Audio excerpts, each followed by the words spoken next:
Hello, everyone, and welcome to the Badgerland Birding Podcast. Today, I am joined by my friend Cole Roecker, who is the founder of the Audubon Society UW and is a Wisconsin birder and currently an Illinois birder, technically. Cole, how are you doing today? I'm good. I'm good. Yeah, newly an Illinois birder for the year, though I haven't been doing as much bird watching as I did in Wisconsin. How is it being an Illinois bird watcher? Does it feel I bad? it feels kind of traitorous, yeah. It Uh, should. but no, it's good. I mean, there's a lot to be seen, just kind of in a different way. The way I'm right along the lake shore where I live, and so you kind of get birds feel like they're almost at an exhibit when you see them fall out during migration. So. Mm. Yeah. What's the culture like in Illinois? Have you kind of gotten some of the birding culture there? Not the regular culture. We know what that's like. But how's the birding culture? Have you been ingrained in it at all yet, or are you still kind of working on your own stuff and then just get out occasionally? Yeah, no, I'm totally an outsider to the Illinois birding. I just unfortunately, so I started graduate school at Northwestern, and so that's taken up a ton of time. And I've kind of slowly been infiltrating some of the circles, but hardly a regular member of any of the bird watching groups. I mean, they're intense. A lot of the kind of bigger names that I've heard and how many species they grab, they're really intense, serious birders. So. Yeah, I'm a little weary to start that kind of commitment. Seems like they get good stuff down there too. I mean, we know up here what it's like along the lake. It seems like they get some crazy stuff down there too. Yeah, really good. I mean, I do try to check some of the lists that come in, especially the last couple months in migration, and they get some of the crazy stuff. You just never think, and how small some of these bird sanctuaries are along the lake that they would have them. But that's actually, sort of the nature of city birding, particularly along these lakes. All those migratory species fall out in the morning and they concentrate just in an incredible sense. In these really small. Montrose Point is probably the most famous of all the spots in the Chicago area. It's kind of like Lake Park in Milwaukee, but on steroids. So, If I'm not mistaken, I don't know if it's still like this, but I think it was the most e-birded hotspot globally or something like that. I don't know oh if it's yeah, still like that or if that was exactly what the title was, but it was something like the number one hotspot, either in the US or even the world with how many reports came from there. yeah, that doesn't surprise me. I'll say so. This feels scandalous, but I actually only went to Montrose for the first time like 2 weeks ago. Um, Not even maybe 7 days. So anyway, kind of post migration, it was like 3 in the afternoon and hot. I mean, an awful time to bird. And I was there circumstantially with some friends, not there to bird watch, and the amount of people we walked by who were actively bird watching was crazy. I mean, something I don't not you don't even see it in migration at Wisconsin hotspots, and this was just not even like the high time to be birding. And every person you walk by has binoculars and looked like the Feel like bird. this was not it, and there were still people everywhere. Yeah, I mean, and good for it. I'm not critical. It was just I think really speaks to how many people are bird watching there. Yeah. Yeah, I've never actually been there. Derek was there once, and I think it was in winter time or something, so he wasn't very impressed with it. And every year I'm like, we got to go down there and see what Montrose is all about. And then, of course, the birding's great up here, and you just never find the time to go down there. But maybe next year during spring, or maybe just a random fall migration day, head down there, see what it's all about. Yeah, sometime I mean, I have to make a more concerted effort. It's kind of tough. I'm without a car where I am, and it's a commitment to even get that far on public transit and really early in the morning and trying to lug a scope with you. So I didn't even Lugging a get scope on public transit sounds like a sketchy prospect. yeah, anything more just like inconvenience and that you have to walk a pretty good distance from where you'd get let out with a big, thing on your back and yeah, you should do anything for the birds, but to a certain extent, to pull yourself out of bed early in the morning with that waiting can be a tough sell. It was kind of wild to me too, is that around here, of course, everybody has their own car. Things are kind of distant. Not everything's in walking distance. And a lot of those big cities, it's all about the public transportation. So when we were in New York, getting to Central Park from Hoboken, New Jersey was quite the process. you had to take, the subway, know Mhm. exactly where to get off, know exactly how to even utilize the public transit. There's like tickets you have to buy to plug into other places. You had to add like time and money on them and all this crazy stuff. And it's weird that people are doing that every day. Like to me, it's weird that people are like, yeah, every day I take the train down to Central Park and go birding there. So it's definitely a different lifestyle birding in those big cities. Yeah, I mean, I'd love for public transit to be, it's great when it's great, it's great. When it's great, it's great. To have be able to move so many people so quickly, obviously, more efficiently and eco-friendly than vehicle travel, bumper to bumper emissions on a lot of the interstates. So when it works well and it's timely and most importantly when it's regular, that's my biggest complaint, I'll say softly, in the city of Chicago is the struggle with the public transit is that it can be pretty irregular. Like what they call ghost trains, where the station says there's one coming in, 5 or 6 minutes, but a train never shows up. And so, Seriously, that's the thing. It just doesn't show up. yeah, you'd think in 2025 that would be you could just slap a GPS or something on them. It's not an infinite number of trains, but I guess that's a hurdle they're still trying to.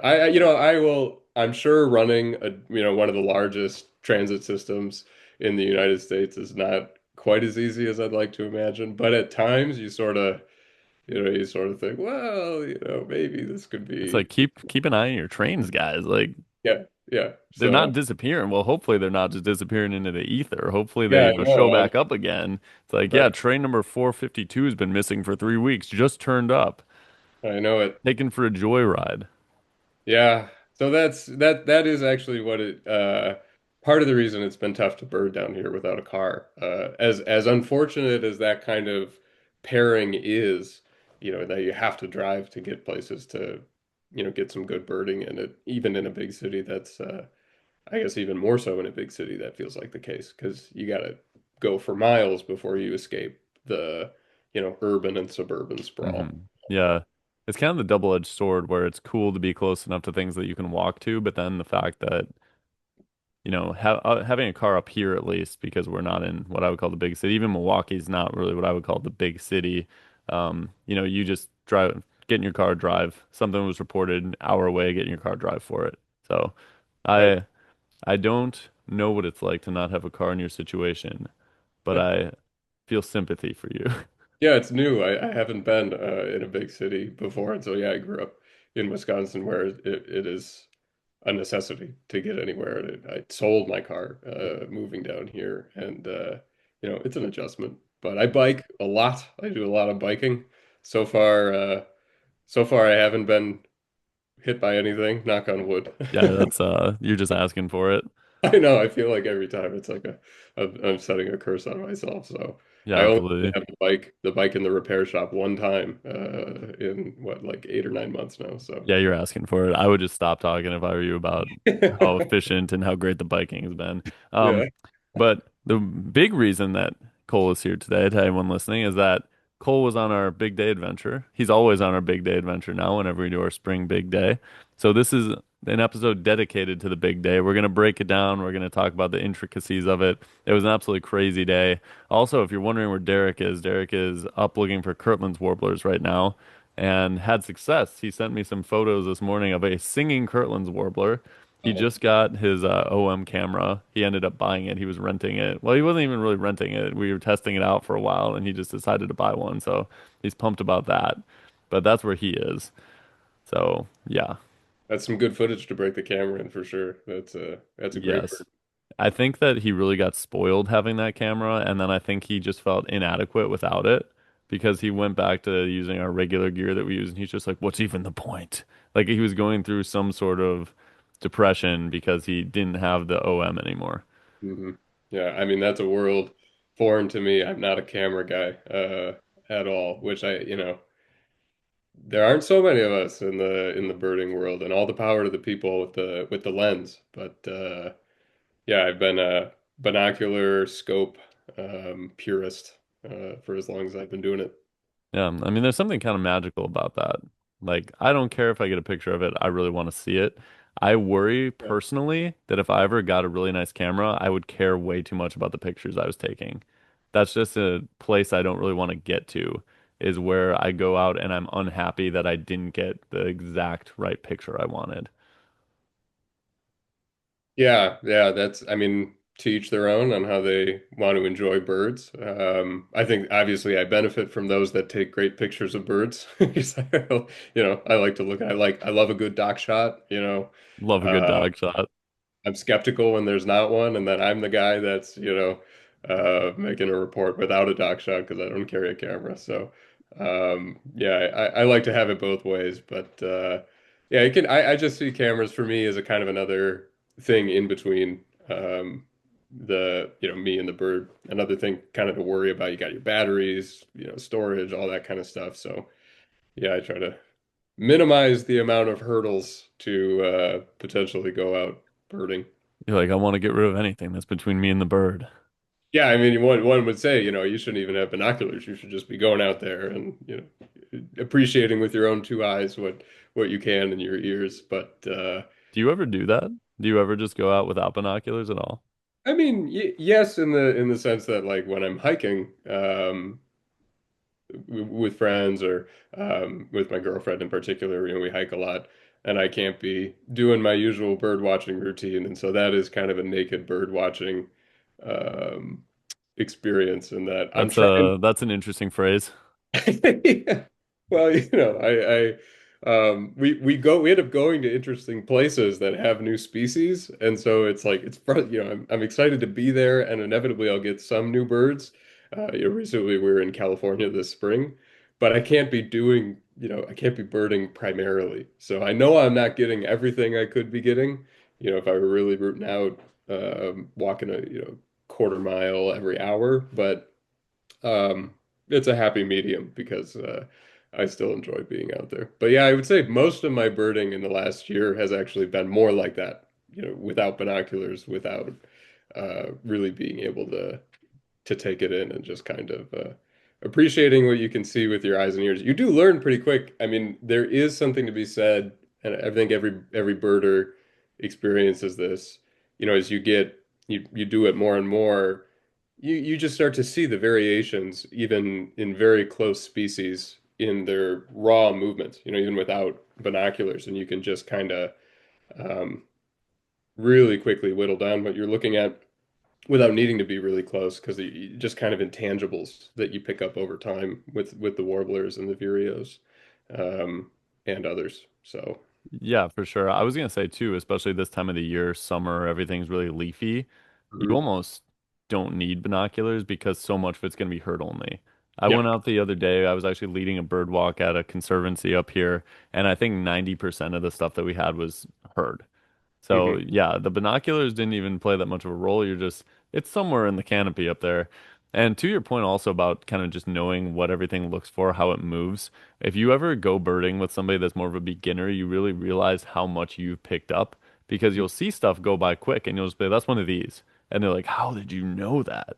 And it's odd to say, but just seeing it enough times, eventually you just kind of get a vibe for it. It's kind of like hearing your friend's voice. You're like, oh, that's my friend. How do you know? I've heard it so many times. So Hmm. it's an interesting experience. But let's get into the big day Yeah. because it was a wild big day, as it always is. To recap the year before, which was our first attempt at doing a legit big day, we had sort of what I would call a heartbreaking result, which was a 149, and then tried at the last minute to get a great horned owl or a barred owl. I think any kind of owl would have done it the year Yeah. before. So this year we were very determined to get the 150. And we do ours a little earlier than I think most people do because a Mhm. lot of people in our state do big years when the birds are breeding. So you can kind of be a little more up north. You can get some of the migratory birds, but you get breeders in the north woods, and then you can get breeders in the southern grasslands. And it seems like that's the way most people do it. We do ours pretty early in May, relatively, so I don't think we get or could get quite as high of a total, but we do our best. Um, you want just tell me brief thoughts and then we'll get into every little detail of it because it was a very emotional ride. Yeah. I mean, the more I've thought about it, the crazier it is. That's kind of the been my memory and experience of it. It was such a roller coaster of frustration in the morning with the fog, to then optimism with the species count, to hail and a tornado watch, and then I mean the acceptance of failure was really we were just completely down and out. And that, it was all right. You can't always hit your goals and you do your best, and then just the sudden and most unlikely turn of events with the Taco Bell owl. Uh, that was I certainly one of the crazier, if not the craziest, birding moment that I've ever had or seen. Yes, that was odd. So we had a day planned because you're obviously doing grad school stuff. We're working. So we found one day that worked pretty much. It was like, this is the only day. And a little bit before that, I think it was the day or the night prior, 2 days before, Derek was like, hey, it's supposed to be bad weather. And we just kind of thought, well, I guess we're just going to do it anyway. So we had kind of in the back of our mind the idea that we could get very derailed by the weather. And we'll just go from the beginning. We started out before sunrise. I think it was like 3:30 owling. Take us through it. Give us the play by play. Yeah, I mean, earlier than we started last year. I think I showed up at your place at 3. I think so. And it just kind of went right at the start. It was silent when we first got out of the car. Had intel that an eastern screech owl was in the area, and then just in waiting, giving it some time, picked up the sedge wren. I mean, that was kind of a surprise at 3:30. Certainly not waiting to hear it, and then hitting with the eastern screech owl. I'd say we were kind of off and rolling. I mean, to get those two species, both of which are just not really guarantees, I think, because they can just be tough to see. Getting an owl on the board right away, that to me was looking up because we missed on all three of the reasonably, kind of expected owl species in the year before. So we were moving on. Now we missed on barred owl or great horned owl, which of course we wanted to get when it was still dark. Hmm. Uh, yeah, it was good. It's been a long time since I've been up that early. So That's true. Yeah, and some people do start right at midnight. So the midnight hits, they're gone. They're going to the marshes. They're trying to get bitterns. They're trying to get stuff right away, different rail species. And you can get thwarted by wind. If it's windy in the nighttime, you're gonna have a lot of trouble hearing anything. I think it was a little breezy already then, if I remember correctly, so it wasn't a super peaceful, calm night. And that was what happened the year before, is when we were trying to bird really late at night. It was windy and we couldn't hear anything, and the sound doesn't travel. So we get on the board early, and we were really debating, Derek and I, about what route to take because last year we knew that our route could kick up about 149 birds and we wanted 150. But as we were looking at the different options, nothing really showed that was a better option than what we did the year before. So we accidentally kind of did the exact same route because we would just piece together, well, we should probably start here, but then we should go here and then there and there. And we looked at it and we just thought that's the same route that we did last year. And we just decided we were going to be better at birding this year and that the route was fine and that we were the problem, I guess. So we Mhm. just rolled with that. But our first real bigger stop was this area that's a random road in the South Catamaran State Forest, which has a lot of oak savanna. So some of those species you can't get anywhere else really along our route. And that's the big important thing is to just hit different habitats. Because if Right. you just go birding in the same habitat, you can do it for as long as you want. And if nothing new is moving through, you're not going to get that wide variety. So to anybody out there who wants to do a big day, hit different habitats because you're going to need those different varieties of birds from the different biomes, essentially. Right. Right. Yeah, I mean I have thought, now that we've hit 150, not to be jumping ahead, but Oh no, we've been jumping ahead. yeah, I've been thinking, okay, well, where still can we improve? What can we, how do we hit 160? And weather certainly is going to be a Well, let me bigger. tell you this. We were Okay. thinking that next year we're trying to go 175 or 200. Okay. Oh man. We're So, way beyond 160. yeah, all right, we're going big right away. I mean, it's doable. I mean, I think we were on a really good pace even with the fog, until the severe storms rolled in this last one, and like certainly a north of 160 pace. And I don't see it as out of reach. But then, of course, you have to think, well, we have to adjust something because I don't think our current route. I think we joked in the car. It will pretty, I think, pretty confidently yield around 150 species, maybe plus or minus like five. Because even with all the weather change, all the differences in this past year, we still ended up right around the same. Yes. And I So think, especially being in the South, there's not a lot of breeding birds at that point in time compared to what's in the North later. So I true. think that's part of it. But yes, you're right. It'll kick out about 149 to 155 birds probably. Yeah. Um, but we were at this road where we're hearing stuff early in the morning, which it's kind of a bummer for filming and making video purposes when you're just kind of knocking out herd onlys. Like it's great for the total. You just hear, oh, there's a field sparrow. Oh, cool, there's a blue-winged warbler. Oh, cool, there's the whippoorwills. But it was funny because when I was editing, I had just had all this darkness with just sound. And I was like, how do I illustrate that we saw birds at this point? Which was Yeah. kind of funny to have to try to think about. But we had a really good run there, and we got some important birds. We got scarlet tanager, which we didn't have anywhere else. We got hooded warbler along a roadside as we were just cruising along. We heard a hooded warbler sing a few times. Yellow-throated vireo we didn't get anywhere else. Orchard oriole I think we did get somewhere else, but that was still a good one for that area. So we were off to a really good start right away. I think our first stop, other than when we were doing some owling, we got like 38 species on the board right away.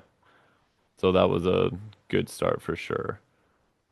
Yeah, that's where I mean you'd have to think like, okay, where can we grab some of these species that we're not really going to get elsewhere. The only thing about that spot is it's pretty far from the lakeshore, and so results in a pretty lengthy drive at a really good time to bird. I think we left there Hmm. at 6:15 maybe, and so then you're in the Yeah. car for 45 minutes for an hour between 6 and 7, that's what's tough to me as far as trying to find an alternative starting point. Or like a set of alternative starting points. There's always going to be a trade-off, right? Like that's ultimately what planning a big day is about. Okay, we might not get this, but are we setting ourselves up to get something else? And that'll be we'll have to I think seems like in the last couple big days we're always planning right before we go out to do it. Hmm. Um and now it'll take some, a lot of people they talk about scouting, like scouting actual locations themselves Oh yeah. in the days leading up to a big day. To kind of know exactly what you're going to get and know what is unlikely so that you don't waste time trying to trying to get a certain species and then you just kind of move on. Yeah, and I think that's where the variability of doing it earlier in May is difficult because we did rely on a lot of different migratory birds that wouldn't necessarily be in those places. I think a lot of times people know the nesting locations of all this stuff and they'll just go, we can get these 25 here, these 25 here, these 25 here, these 45 in this one location. So I think people know the breeding destinations. But also to something you said earlier, that was a drive from that point because it wasn't near anything else. hmm But it felt to me personally like we had to do it because I didn't think there was any other chance to get some of that stuff. And I was thinking, where do we really want to start? Do we want to start at a marsh? Do we want to start at a prairie? The Oak Savannah area just seemed like it was good the year before, and we thought we could get more out of it. So that's just what we decided to do. But you could have started at a lot of different locations and maybe would have had a better time. It's hard to say because where we're located, you do have to drive at some point. I Right. think you don't really just have a link of places that you can always hit. But I was gonna say we did a better job not driving that far this year, but I don't think that's true. I think we did an equally poor job of having drive time this year.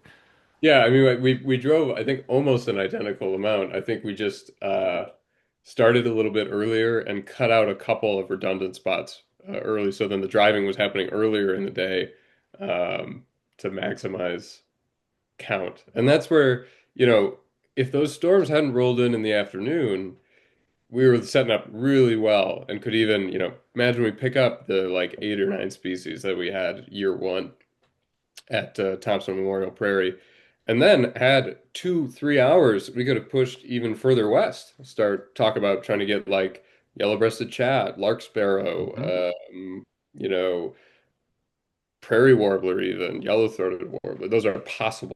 prothonotary as you get further west. Those are locks in the state. So we had that time had things not really turned for the worse in terms of weather.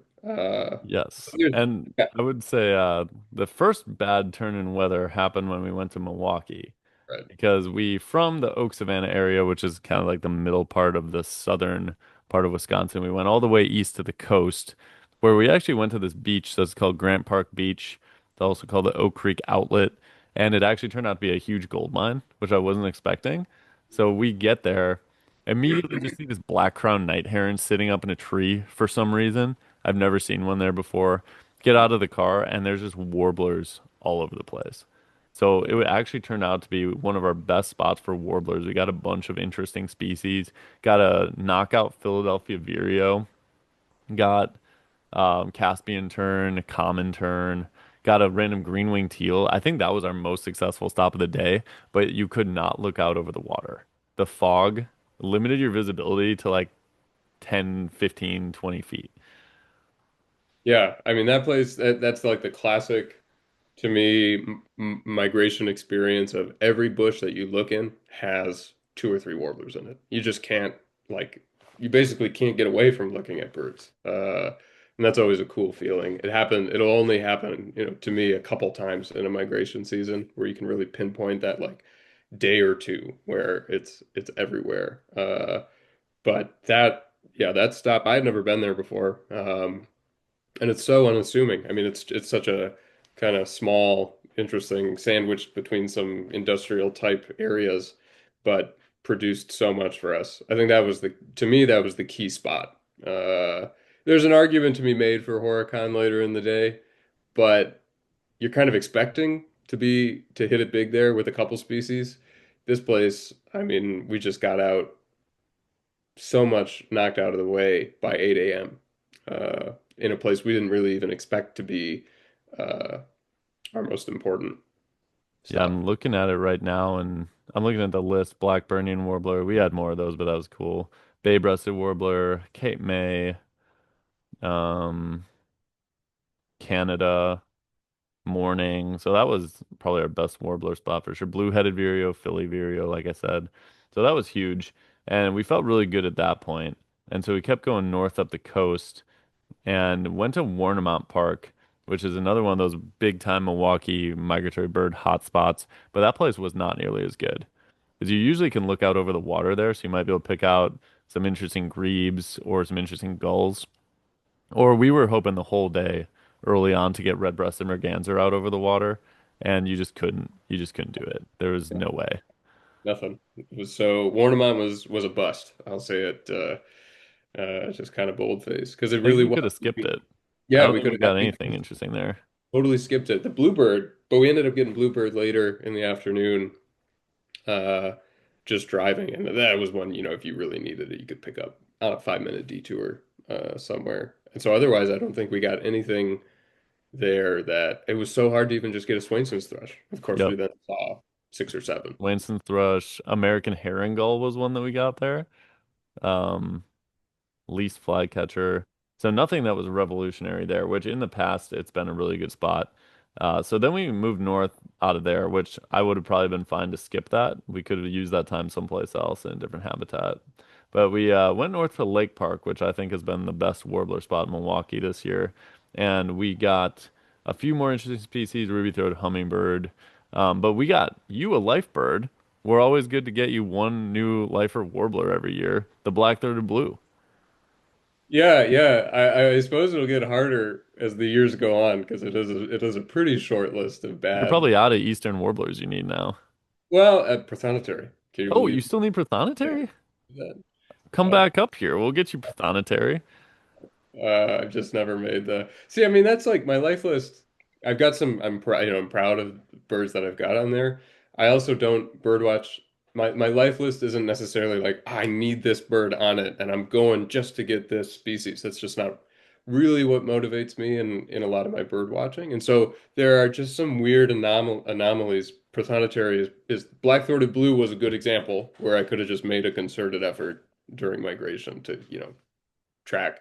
I had just been getting unlucky rolls in the uh, flocks that I'd been running into personally. But I wasn't really being, insistent on finding a flock. Whereas Prothonotary is the same thing, where they're breeding around pretty close to where I had been living in Madison for a while, and I just wasn't such in a rush to go and get them, and then kind of get nothing else. So yeah, but black-throated blue, thank goodness, female. So not the crazy blue, coloring, but still a beautiful bird. The kind of olive coloration for those females, I think, is gorgeous. They have a little Uh, bit of that blue tint to them. You yeah, can kind of exactly. see Yeah, it. kind of bluish olive. It's a really Yeah. neat bird. So I'm glad that we got good looks at it. It was kind of skulking as they do in some low shrubs. So um, yeah, that of course is always great. It's always great to get a live bird on a big day. But yeah, hopefully it'll get harder and harder as we I do more. have kind of a hot take on life birds. I think sometimes it's nice to not rush to get them all right away because then you can savor it as you check them off more slowly later.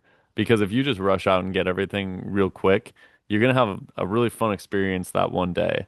But if you kind of stagger them a little bit, let's make an effort to get Prothonotary warbler sometime in the future. Then you'll remember that day and it'll kind of give you something else to do. Like it's a little breadcrumb that kind of keeps you going.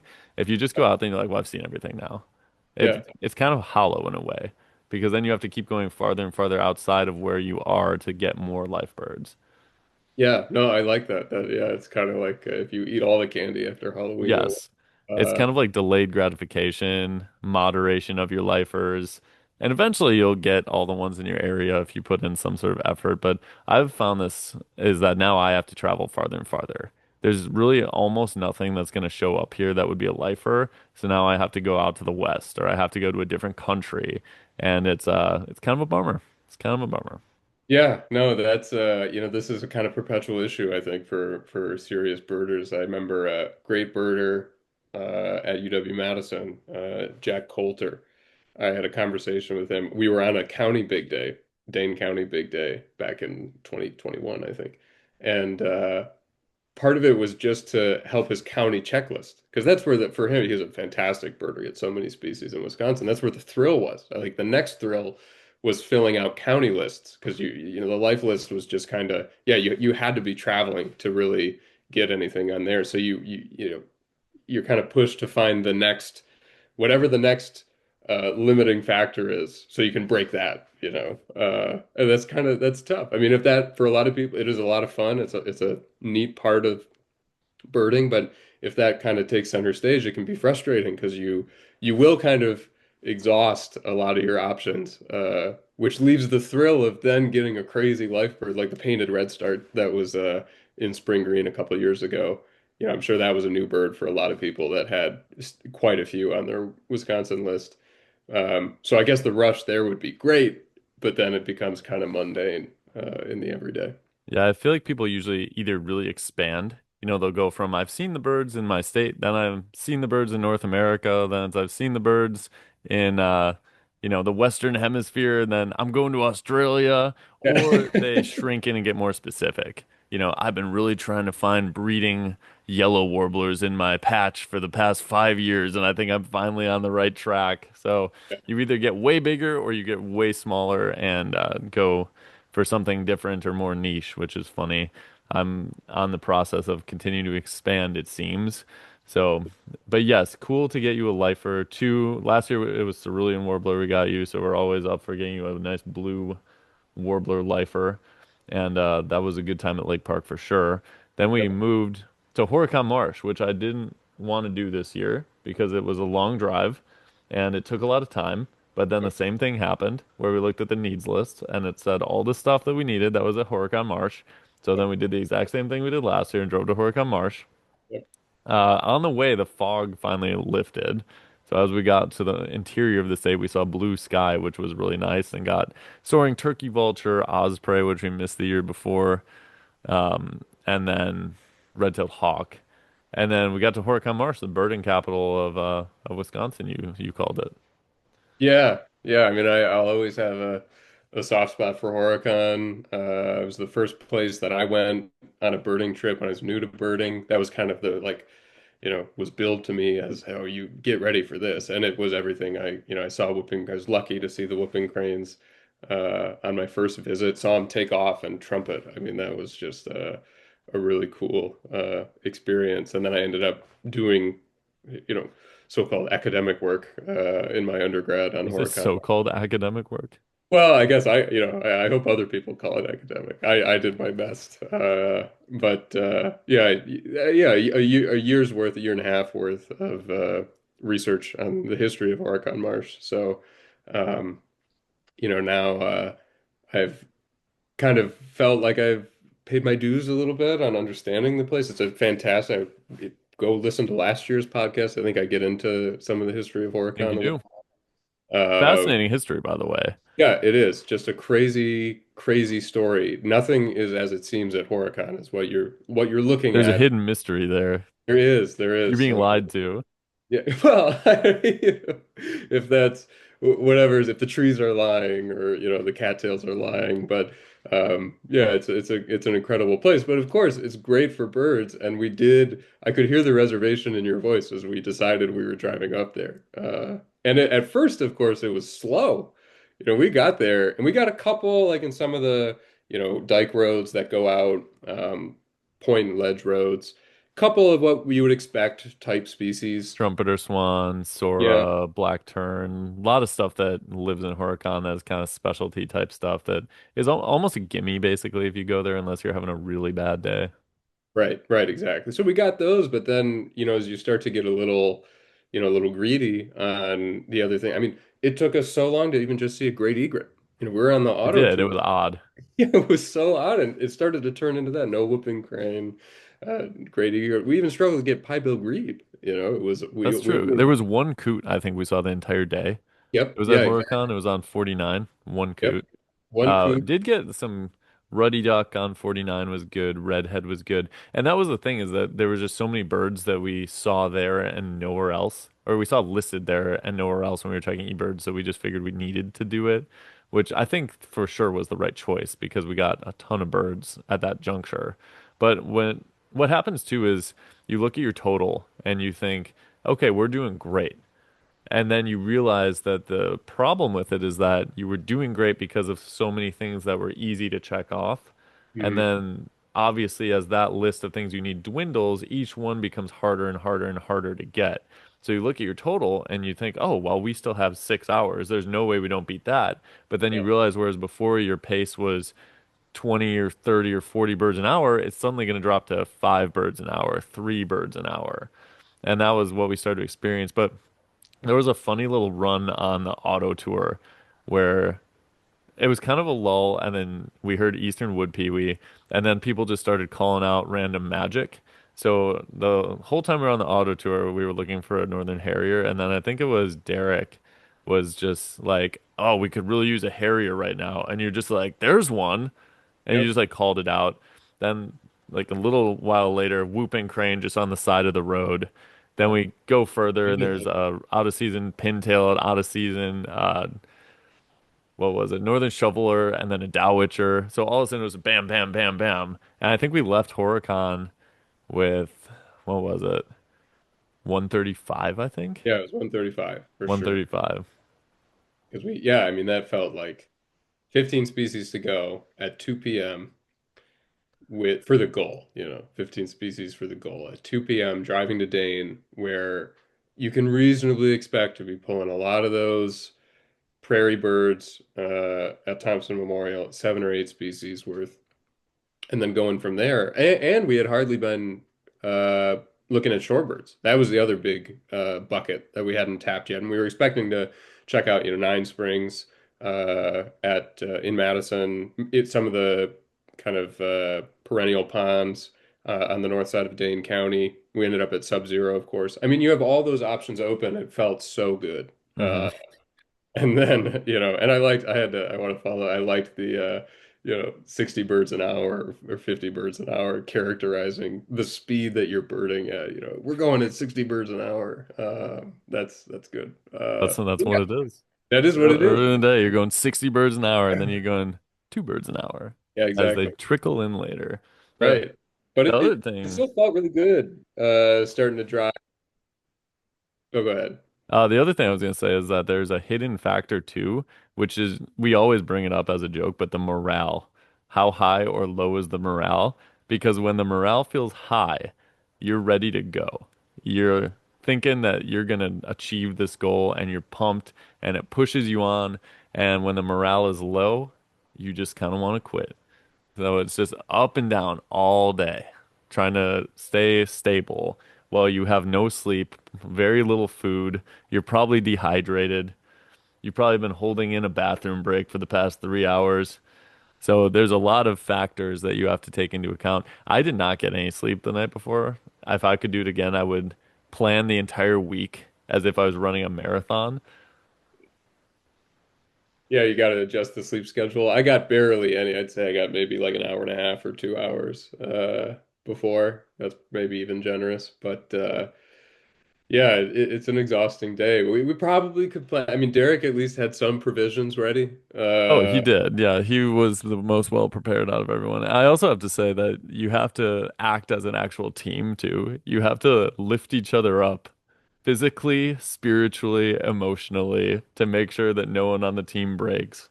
Yeah, we and I would say we were close. We were close to breaking. I for But, sure wanted to give up later. yeah, For sure. We'll get yeah, there. we'll get there. Um, But we get to Nine Springs in Dane, so we drove all the way down to Dane from Horicon, which I think was another hour or something drive, where we didn't really spot anything.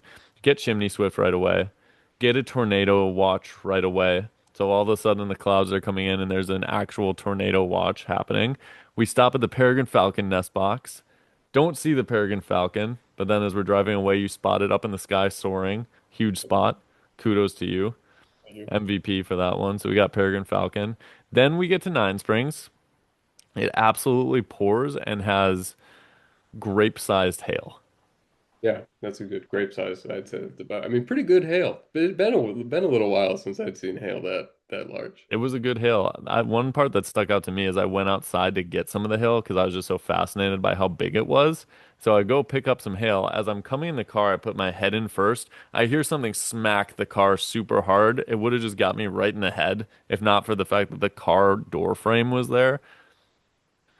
Yeah. See, that's the putting your body on the line part of the adventure. And I mean, you can tell there's a little clip I think from the video. You come in with the hail, and I think you say something to me like, "Oh, do you have a drink?" And I basically just mumble a nonsensical response, which I think really encapsulates what the big day does to your mind.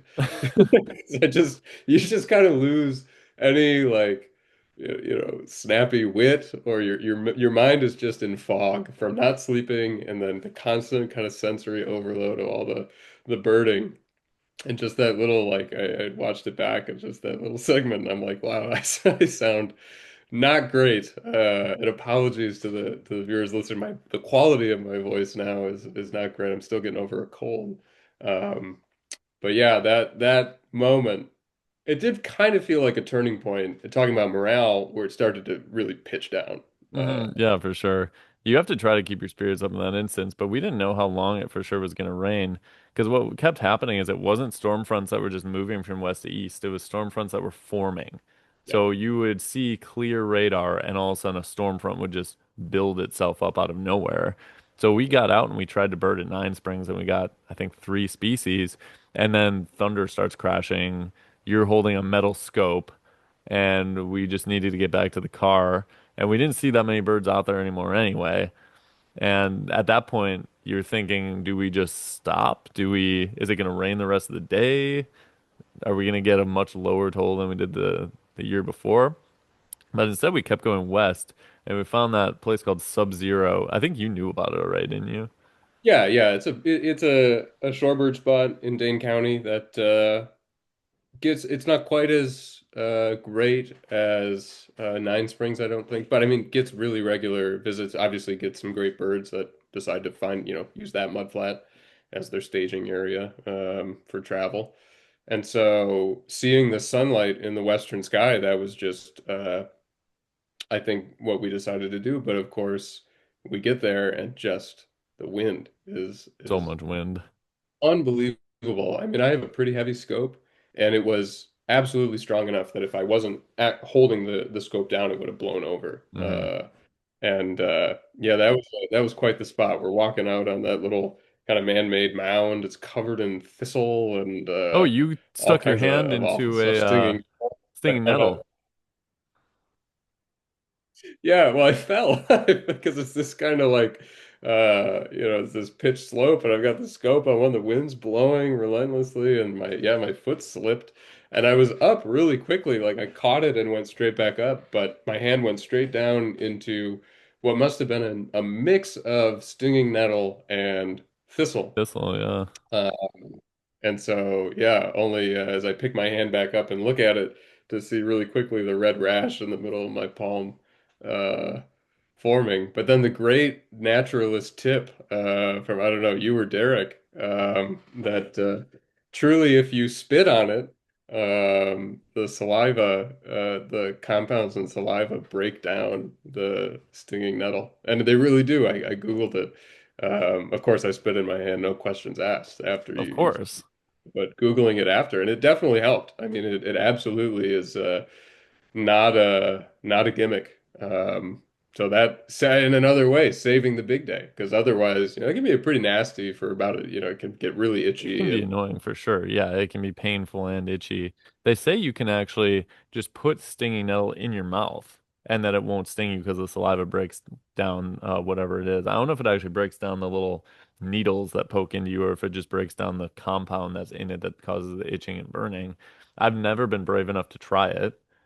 People say it tastes delicious.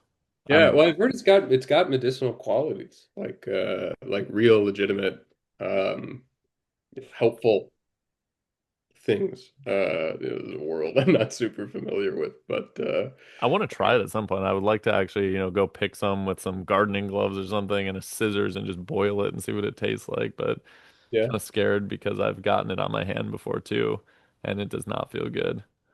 Yeah. Yeah. But so that's, we did get some birds at Sub-Zero. We still got, Really good birds. White rump sandpiper, Dunlin, pectoral sandpiper. I don't remember if we got it. I think it was like three or four, but it was good. And we got shorebirds out of it. And then headed to what was our most disappointing stop of the day, the Thompson Memorial Prairie, which the year before was a fantastic stop. Where at the end of the day, we went there and everything was singing and we got all the birds we wanted in 10 minutes. This time it was a complete departure of that because the wind was whipping so much that either we couldn't hear it or hardly anything was making noise. So we walked all over the place there because that was what we needed. We only needed, what was it, like we only five, needed five. I six? think we got there with 145. Yeah. So we only needed five more birds to get to 150, and we were thinking bobolink, upland sandpiper, dick sissel, Henzo sparrow, Grasshopper sparrow. And grasshopper sparrow. So boom, that would have been five right away. Get a nighthawk somewhere. So we could have had a great total there, but we got bobolink, and that was it. yeah. Yeah, only the bobolinks were fearless enough in the wind to be up and doing their thing. Yeah. They're kind of funny birds, but yeah, that was so demoralizing. We spent so long. We even went out in the little trails trying to see if just like quickly a couple sparrows would pop up just to look at them, and try to get them by sight rather than sound, and just got nothing. I mean, that was one of the worst. I think one of the worst hour. We were there for longer than an hour that I've It was a spent while. trying so hard to get anything and getting absolutely nothing. And knowing, I mean, that they're there. I think that's what's really Hmm. frustrating. You Well, know that's what I that was gonna say is we knew that we had so much success there last year that it felt like the wrong thing to do to not try for that success again. What the smart thing to do would have probably been the first 5 minutes, realize that nothing's gonna be singing and just go somewhere else. But we didn't even know where to go because yeah, we were talking, do we keep going west? Do we go back to Madison area? We didn't really know. There wasn't a good answer. But at that point, you can tell in the clip, there's a clip where I think Derek's recording me talking, and it looks like I was in a tornado, which we basically were. And the voice, the tone is very much depressed. It's Give me like, here's the that. exposition, and it's not good. Yeah. And so I think at that point, personally, I resigned to the fact that we probably weren't going to get to our total and would end up with a worse total than the year before. But at the same time, when you accounted for the fog and the hail and the storms and the wind, it still kind of felt like an accomplishment. I was like in the process of trying to pick out the positives. I was trying to be an optimist at that point, resigning myself to the fact that we failed, but trying to turn it into a success anyway. That's how I would Yeah. describe where I was at. Yeah. No, I remember sitting, we were driving trying to get an American Kestrel anywhere on like a power line. And you know, I think I remember you suggesting we might even just call it, like because what else are you going to get with that kind of wind? Where else are we going to go? That's where that mental weight, we've been talking about cracking and saying, and it was really Derek, right? Where Derek's like, well, he's like, that's not the spirit of the big day. Excuse me, the spirit of the big day. We got light left. We might as well try. I think Derek's one of the most tenacious people that I know, actually. He never gives up. So he was going to keep going regardless. And that happened later on as well. So he was the driving force. He's the one when everyone wants to go home because you didn't find whatever you were looking for and you've been trying for hours. He's the one that'll say, "No, we just got to keep trying anyway. Oh, let's just look here. Let's look there." So he's very tenacious. Yeah. See, I mean, here we are. Derek's not even here. We're complimenting him. This is supposed to be the Well, the we opportunity can't for smack compliment him talk. to his face. Yeah, right. Exactly. But yeah, I mean, that's where, and we said, okay, well, we'll go back into, closer to the city. Hail Uh, Mary pass. yeah, Pheasant Branch Conservancy. Just see, we were missing some woodland type species, some really tufted titmouse, of course. That was a really bad one. Kestrel was possible out there, some of the open land. Owls, wood thrush, that one, of course, we were able to knock that one off, but That was within minutes of getting there. We got wood thrush, and then I think a few steps after. And picture the sun. Well, if you watch the video, you can kind of see how much light's left. But the sun is actively going down. You're losing light every minute, and it's starting to get legitimately dim out. So wood thrush sings. You heard the wood thrush. You can hear it yeah, on the actually, video. I saw it. I Oh didn't yeah, you hear. did see it. I popped out. You guys were still kind of setting up. I think the getting the cameras out, getting the equipment ready, and so I pop out of the car and you go down this little boardwalk, and right away I saw it.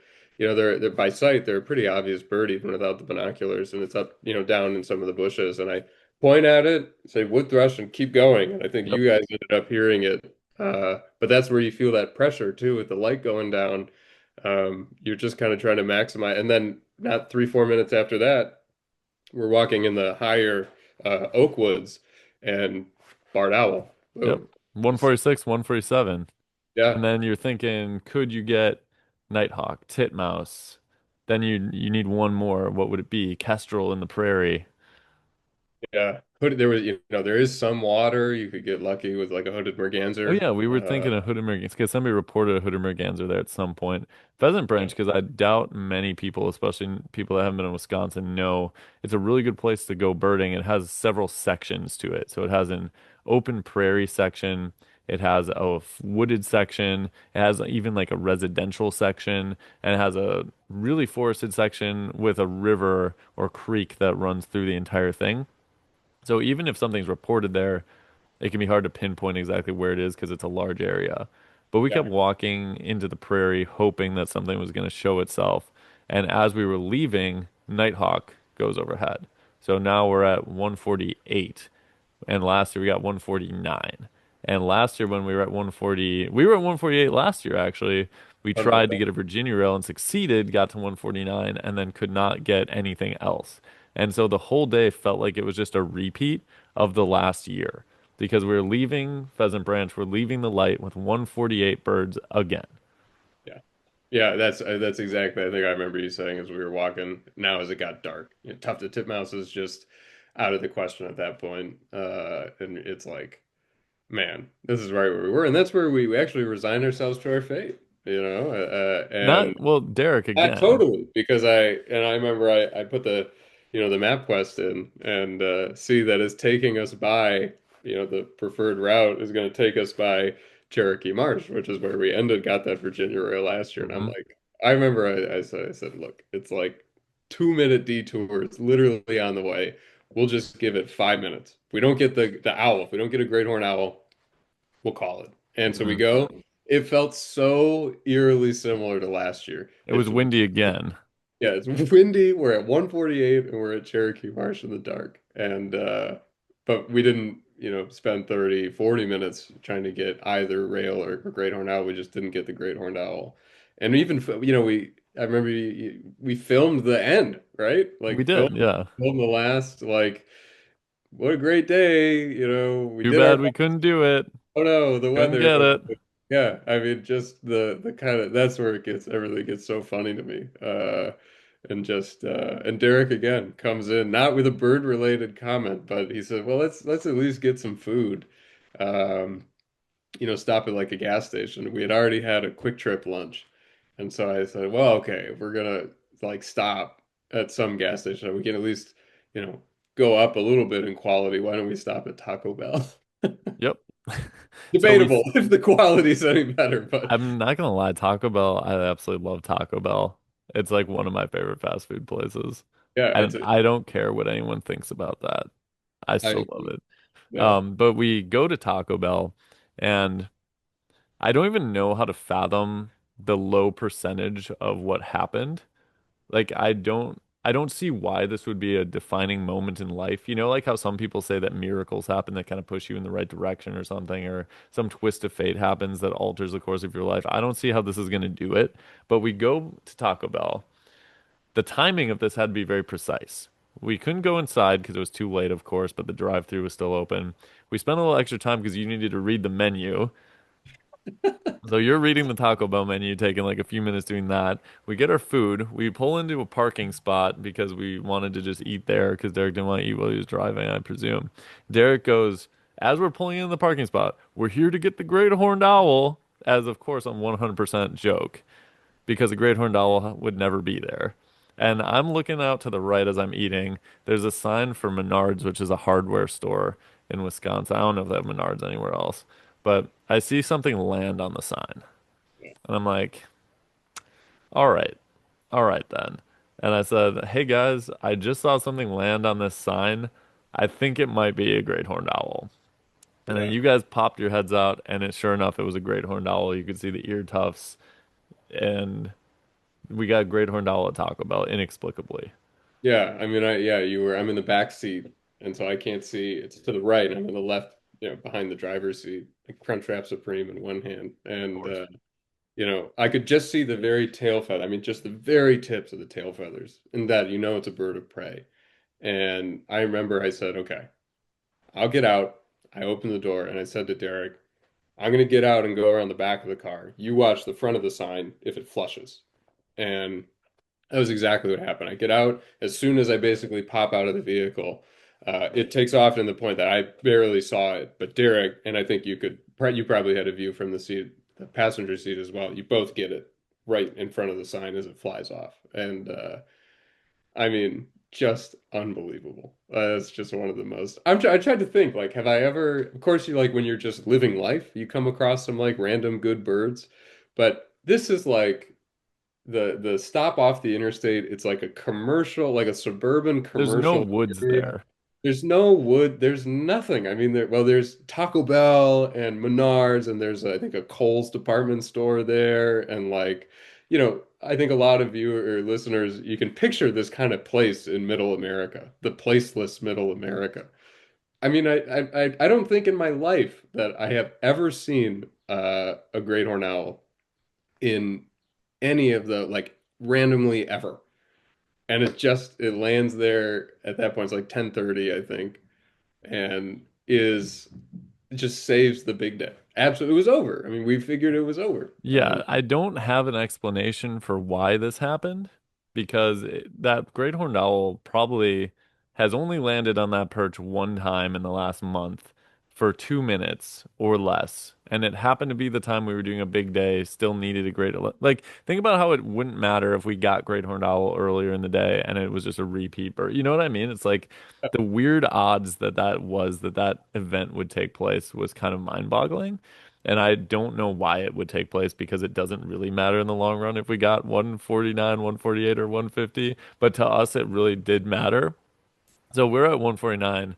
And Derek, of Yeah. course, the tenacious, most tenacious birder that I think I know, is already planning then where we can stop on the way home to get a Virginia rail or a bittern.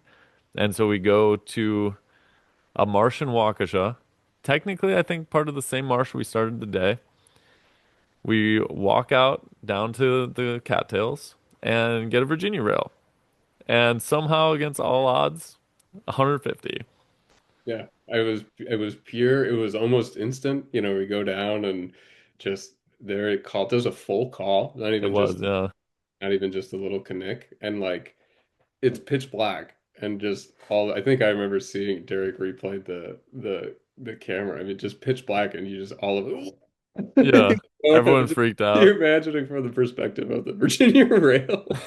Yeah. Makes a call and just gets three screams in response. I hope we didn't scare him, but that was just I'm so glad it felt like the picture perfect ending to what had been so weird. In some ways, it felt like it had to happen. Like the Mhm. owl, just the improbable uh, progression of the night that it had to be there, and it was. I mean, it was just a pure stroke of luck.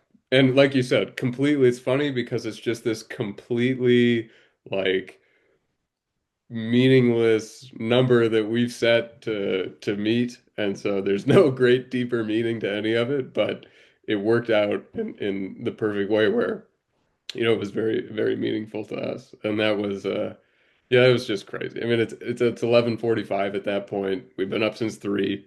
We've been traveling hundreds of miles, I think, all told, in the driving, you know, just what a way to tie it off. And that kind of I don't know, that was what I almost didn't have anything to say. I just Yeah. kind of didn't have a good way to put it into words. It's already like the big day is such a bizarre exercise as it is. You talk to most people, of course, then you want to tell people about this and And no non-pro. one cares. You want You're to tell like, just random people at the grocery store, like, I got 150 species on my big day. yeah, exactly. Like you just kind of so it's your own little world. I mean, the people in the birding community get it, but otherwise it's meaningful to you and It's like uh, your fantasy football team. You care more oh about yeah. it than anybody else on the planet. And even though you want to tell everyone about the new receiver that you just traded for, no one really cares. Yeah, yeah, exactly. I mean, I try part of my goal, what I'm trying to do with my graduate work is in history, is trying to find ways to make those really niche. The whole project is finding a way to make something that's niche and important only to you, so to speak, matter to somebody else, in whatever way. It's probably not going to be their whole life, but if they could just kind of just, you know, after they hear your spiel, your pitch, and they just say, huh, yeah, that is kind of, and then they think a little bit differently about wherever it is that they're going or whatever it is that they're looking at. That's a success. And that's kind of with the birding. I mean, I think I did tell the big day story to a couple people, couple non-birders, not drinking the Kool-Aid of bird watching. And I think even they got a sense of how special it was, if only with the energy in my voice of retelling it, or they wanted me to stop talking, so they just kind of nodded and smiled. Always impossible to Could have tell. been either, really. Ignorance is bliss, right? Like you pretend it's the former. I mean, I think if you're the kind of person that's open and likes connecting with other people, when you encounter someone that's really passionate about something, especially hobbies, somebody Yeah, that's passionate about a hobby that maybe to you isn't really interesting, it's still special. I yeah, don't have an interest in, stamp collecting, but if I encountered someone that was really pumped up about stamp collecting and just found a stamp that they really wanted, I think I'd be intrigued enough just based on the passion alone. yeah, absolutely. I mean, that's exactly I think it's a great philosophy to take through a lot of these things is when somebody cares a lot about something, and wants to share it with you, that's a neat thing. And that's going to be different for everybody. Thank goodness. If we all like the same things, That's then true. We would all be out there at 11:45 trying to find a Virginia rail. yeah, in some ways that'd be boring, I right? don't think the world's ready for that. I don't think the marsh is ready for that. I don't think the rails are ready for Really, that. certainly not ready for that. But yeah, so it was awesome. I mean, and then kind of the I won't say it was rain on the parade. I mean, we felt great about what we had accomplished, and then a week or 10 days later, there was a Dane County big day done by a couple great birders in Dane County specifically. So only one county in Wisconsin where they pulled 165 species. Yeah. So, it's kind of like, well, you guys are happy with your cute little 150 across as many counties as you want, but try to get 165. I mean, that's a great tally. Even they note in their list like Oh yeah. that was a pretty good day, just some surprising spots. But that's the magic of these exercises. You never know what you're excuse me. You never know what you're gonna get. You might get super lucky, you might strike out. I mean, the Yeah. alternative is imagine you head out there, you just get none of what you want, and all of a sudden you're at like 138.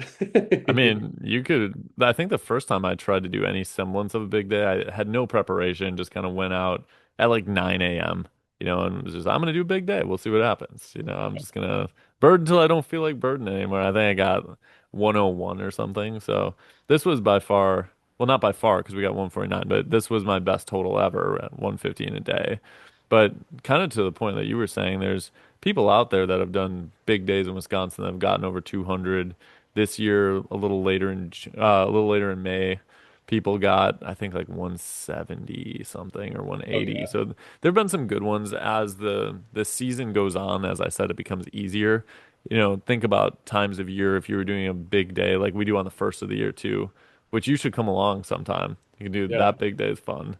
Yeah, I love watching that. I've watched that, you've done it for so many years in a row now and I remember watching it back in the earlier in 21 or 22.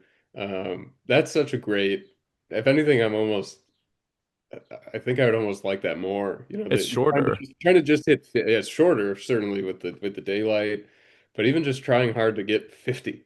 Hmm. Every bird is like, oh yes, there's an American crow. Thank Yeah. goodness. Oh, yeah. Yeah. House sparrow. First of the year, house sparrow is always exciting.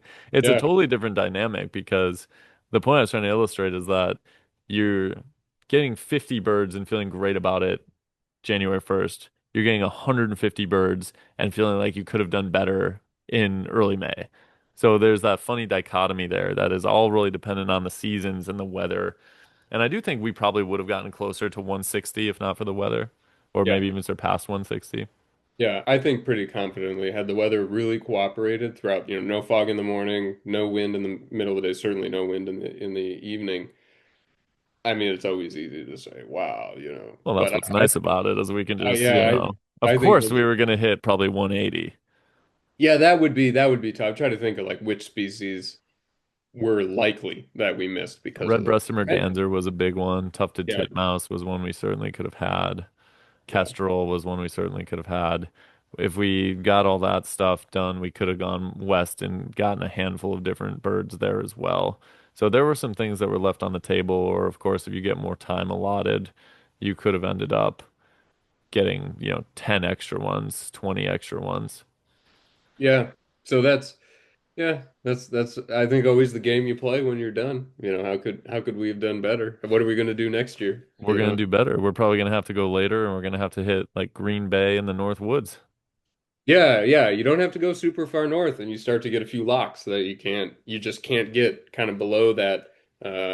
Famously the division line Hmm. between the south and the north in Wisconsin kind of runs diagonally from the northwest to the southeast. Once you get across that line, you're in a whole different world. Absolutely. So that'll be I think a lot of fun to plan. I'm pretty optimistic. I'm pretty excited. I I mean, can I'm see you getting excited. I see you thinking already. Yeah, well, it's just a neat thing. It's not something but you only get to do it during migration or ish once a year, So I feel like that's you're the big year Santa Claus. You show up every year for one day, one magical day, which you deliver, and then you deliver late into the evening. yeah, yeah. I don't know where the milk and cookies were. I don't think I got any We of got that. you a Crunchwrap Supreme. Yeah, oh, right, right, right.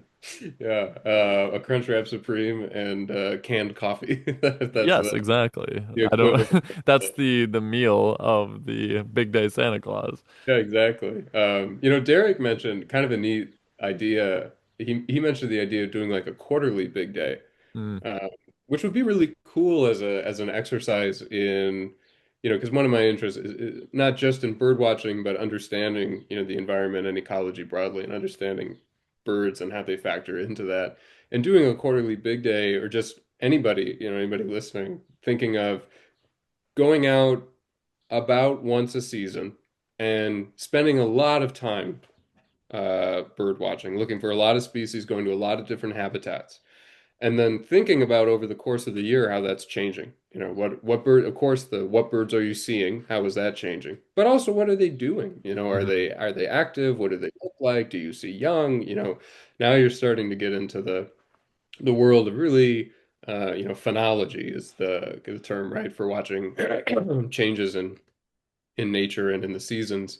Um, but you start to get a really neat mental map of how these big systems work around us. And of course, the sort of ideal cliche to pull out of it is, when you're thinking more deeply about that, you're also thinking about ways to help protect and support those systems as human activity is affecting them in really deep and kind of profound ways. Um, that's just a neat thing to be able to kind of start seeing, where, like I think we were saying earlier in the conversation, um, the everyday like days kind of just blend together, and all of a sudden it's winter time, and then it's spring, and then you kind of just lose track of these natural cycles.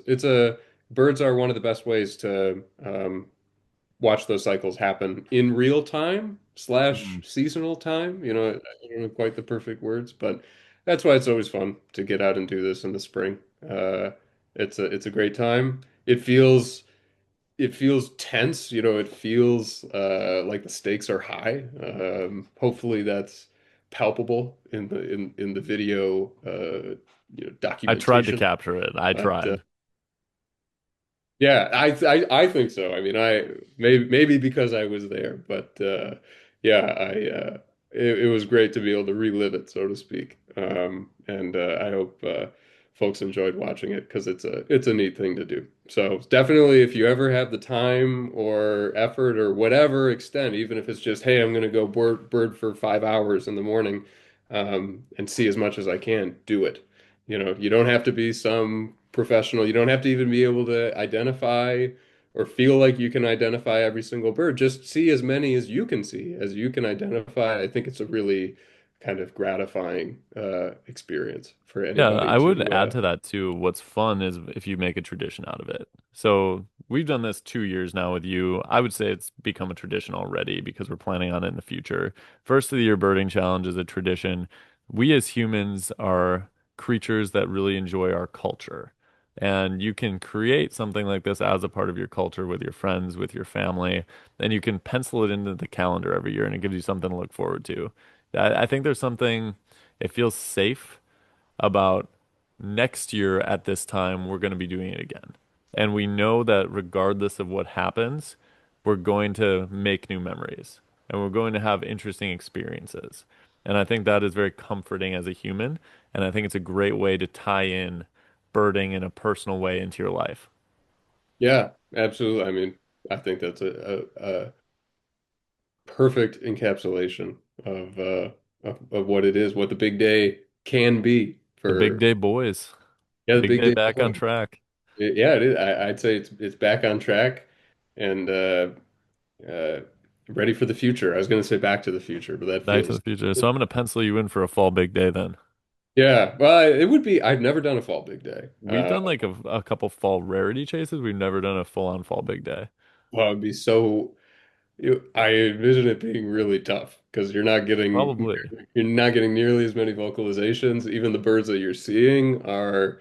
You just have to take a couple extra seconds to basically check them over in their different plumage. Put us So down for a 35. yeah, I'd say we play it conservative with the count. Maybe We'll go for we're trying for 60 and then we can knock it out of the park and get 64. yeah, exactly. Yeah, so that'd be I always know the big day now is a way that I will be boosting my year count. I Now. think mine jumped up significantly. Yeah. Yeah, no, mine did too. It's probably good. It will be by far be the biggest boost to the year count. So, always ensuring that I'm north of 200 with the, sparse additional birds here and there. Not supposed to be a competition, but of course it always feels like one. So, Absolutely. Well, thank you so much for participating in the big day again with us. We always have a great time with it. And thanks so much for coming to chat too. So it was a great conversation. I hope anybody listening has gotten some more light shed on what that day was like. If you haven't watched the video yet, go onto the YouTube channel and check out our 150 species day that we just had. If you have watched it, but you want to watch it again after listening to this, feel free to do that too. It's always helpful to get those extra views if you want to give them to us. Um, and if you want to watch again, have fun, let us know with a comment on that video as well, or a comment on this video. Cole, is there anything you want to say before I let you get going?